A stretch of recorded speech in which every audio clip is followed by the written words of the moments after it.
Hello friends, আবারও একটি নতুন রেসিপি নিয়ে তোমাদের সামনে হাজির হয়েছি। আজকের রেসিপি গোবিন্দভোগ চাল দিয়ে থোড়ের নিরামিষ রেসিপি। এই রেসিপি যদি কখনো না খেয়ে থাকো তাহলে অবশ্যই তোমাদের কাছে আমার রিকোয়েস্ট রইল এই রেসিপিটি ট্রাই করার জন্য। আর যারা আগে খেয়েছো এই রেসিপিটি তারা অবশ্যই একবার আমি যেভাবে বানিয়েছি সেইভাবে বানিয়েও, আশা করছি তোমাদের সবার কাছে এই রেসিপিটি ভালো লাগবে। তাহলে চলো শুরু করি আজকে রেসিপি আলু আর গোবিন্দভোগ দিয়ে থোড়ের রেসিপি। এখানে আমি নিয়েছি 1/4 কাপ গোবিন্দভোগ চাল, আর নিয়েছি একটা আলু, আর নিয়েছি থোড়, যেটাকে আমি ছোটো ছোটো করে কেটে নিয়েছি, জলে ভিজিয়ে রেখেছি। প্রথমে আলুটাকে 2 টুকরো করে কেটে নিয়েছি আর তারপর সেদ্ধ করে নিয়েছি। এরপর ছোট ছোট টুকরো করে কেটে নেব। এই দেখো, প্রেশার কুকারে কিন্তু আমি এটা 2টো সিটি দিয়ে সেদ্ধ করে নিয়েছি আর তারপর ছোট ছোট টুকরো করে কেটে নিয়েছি। এবার এতে দিয়ে দিচ্ছি স্বাদ অনুযায়ী নুন আর হলুদের গুঁড়ো। নুন আর হলুদের গুঁড়ো দিয়ে খুব ভালো করে আলুগুলোকে লাল হওয়া পর্যন্ত ভেজে নেব।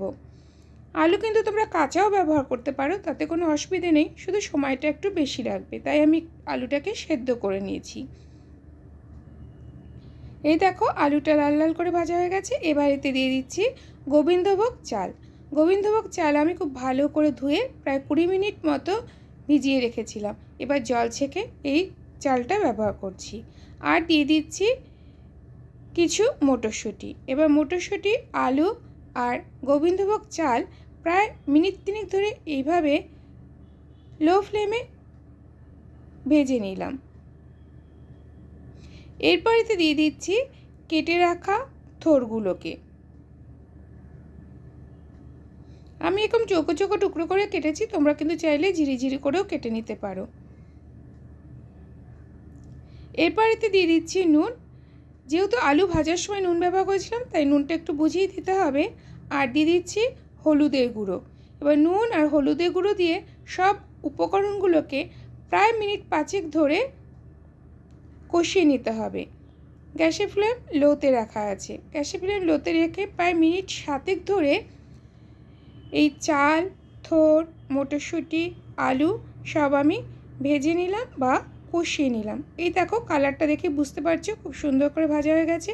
এবার এতে দিয়ে দিলাম জিরে, আদা আর লঙ্কার, যেটাকে আমি মিক্সিতে একবার ঘুরিয়ে নিয়েছি। এটা কিন্তু পুরোপুরি পেস্ট করিনি, দেখো, যেটাকে আমরা জাস্ট বাংলায় বলি থেতো করে নিয়েছি। এরপর এই মশলাটা খুব ভালো করে সব উপকরণের সাথে মিশিয়ে দিতে হবে। এই সময় গ্যাসের ফ্লেম মিডিয়ামে করে দিয়েছি। গ্যাসের ফ্লেম মিডিয়ামে করে প্রায় মিনিট 5 ধরে সব উপকরণগুলোকে কষিয়ে নিলাম। যখন ঠিক এরকম দেখতে হবে, ঠিক সেই সময় এর মধ্যে দিয়ে দিচ্ছি জল। জলটা এমনভাবে যেতে হবে যাতে থোড় আর চাল খুব ভালো করে সেদ্ধ হয়ে যায়। চালটা এমনভাবে সেদ্ধ করবে যেন কাঁচা না থাকে, আবার ভাতের মতো পুরো নরমও না হয়ে যায়।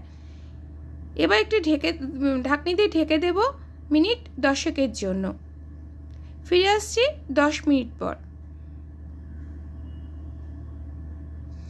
10 মিনিট হয়ে গেছে। এই দেখো বন্ধুরা, চাল আর থোড় কিন্তু সেদ্ধ হয়ে গেছে। এবার এতে দিয়ে দিচ্ছি ঘি। এখানে ছোট চামচে 1 চামচ দিয়ে দিলাম ঘি, আর দিয়ে দিচ্ছি চিনি। নিরামিষ সবজিতে আমি চিনিটা একটু ব্যবহার করি, তোমরা যদি একদমই পছন্দ না করো তাহলে দিও না, কিন্তু নিরামিষ রেসিপিতে চিনি দিলে কিন্তু খেতে বেশ ভালোই লাগে। ঘি আর চিনি খুব ভালো করে সবজির সাথে মিশিয়ে দিলাম। এরপর এর মধ্যে দিয়ে দিচ্ছি গুঁড়ো গরম মশলা। এবার গরম মশলা খুব ভালো করে এইভাবে থোড় আর চালের সাথে মিশিয়ে দিতে হবে। এই দেখো, ঠিক এরকম ছাড়া ছাড়া অবস্থায় গ্যাসের ফ্লেম বন্ধ করে দিতে হবে। পুরোপুরি কিন্তু জল শুকিয়ে ফেলবে না, হালকা পরিমাণে জল রেখে দেবে, তা না হলে কিন্তু খাওয়ার সময় পুরো শুকিয়ে যাবে, খেতে একদমই ভালো লাগবে না। ব্যাস ঠিক এরকম অবস্থায় আমি গ্যাসের ফ্লেমটা বন্ধ করে দিচ্ছি। তো দেখো বন্ধুরা, তৈরি হয়ে গেল ইয়ামি ইয়ামি আলু, মটরশুঁটি আর গোবিন্দভোগ চাল দিয়ে থোড়ের দারুণ এক নিরামিষ রেসিপি। যদি তোমাদের কাছে রেসিপিটি ভালো লাগে তাহলে অবশ্যই লাইক করো আর কমেন্ট করো। যারা চ্যানেলে নতুন এসেছো তারা যদি চ্যানেলটি সাবস্ক্রাইব করে না থাকো তাহলে তাদের কাছে অনুরোধ রইল আমার চ্যানেলটিকে সাবস্ক্রাইব করে পাশে থাকার জন্য। আবারও নতুন কোনো রেসিপি নিয়ে খুব তাড়াতাড়ি ফিরে আসছি। ততক্ষণের জন্য সবাই ভালো থেকো। Bye bye.